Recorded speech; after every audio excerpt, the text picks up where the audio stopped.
बहुत समय पहले की बात है। एक नगर में एक महात्मा रहते थे। उन्हें कुछ विशेष ज्ञान प्राप्त होने के कारण दूर दूर से लोग उनसे शिक्षा ग्रहण करने आते थे। उन महात्मा ने अपने आसपास के लगभग सभी गांवों को आध्यात्मिक शिक्षा का महत्व सिखा दिया था। लेकिन उस नगर में एक गांव ऐसा भी था जो उन महात्मा की शिक्षा से बिल्कुल भी सहमत नहीं था।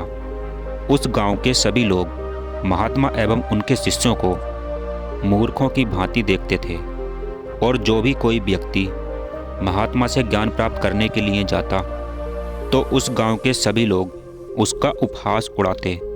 एक बार महात्मा प्रवचन देने के लिए जा रहे थे तो वह उस गांव से गुजर रहे थे जिस गांव के लोग महात्मा को मूर्ख समझते थे। उन लोगों ने जब महात्मा को जाते हुए देखा तो वह आपस में कहने लगे, देखो आज महात्मा जा रहे हैं, चलो इनका मजाक उड़ाते हैं। कुछ लोग महात्मा के पास आए और उनके बारे में गलत शब्द बोलने लगे, उन्हें मूर्ख आदि कहकर हंसने लगे। लोगों द्वारा उपहास उड़ाए जाने पर महात्मा जी कुछ नहीं बोले और वहां रुककर उनकी बातें सुनने लगे।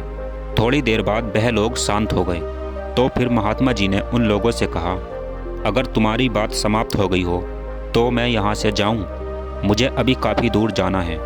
महात्मा की बात सुनकर गांव के सभी लोग हैरान हो गए।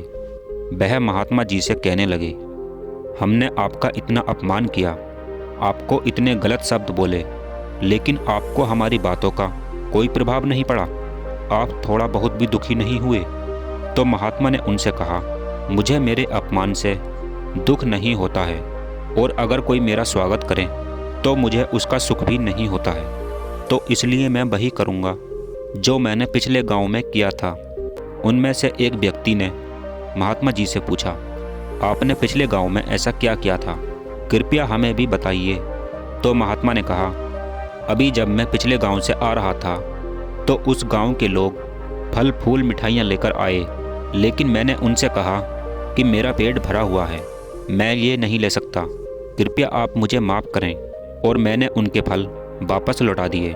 इसी तरह आपने जो मुझे गलत शब्द और गालियाँ भेंट की हैं तो मैं उन्हें वापस लौटाता हूँ।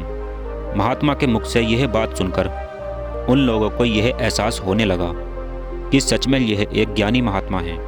वह सभी लोग हाथ जोड़कर महात्मा जी से माफ़ी मांगने लगे और कहने लगे, हमसे बहुत बड़ी भूल हो गई, हमने आपके ज्ञान और आपके शिष्यों का बहुत मजाक बनाया है, कृपया आप हमें माफ़ कर दें। हम आज से यह प्रण लेते हैं कि हम अब अपनी सारी बुरी आदतें छोड़ देंगे और अन्य लोगों की तरह हम भी आपसे आध्यात्मिक ज्ञान प्राप्त करना चाहेंगे। सच में आध्यात्मिकता में इतनी शक्ति होती है कि कोई आध्यात्मिक ज्ञान से परिपूर्ण व्यक्ति शांत रहकर भी लोगों को बहुत कुछ सिखा सकता है और उनकी सोच को बदल सकता है।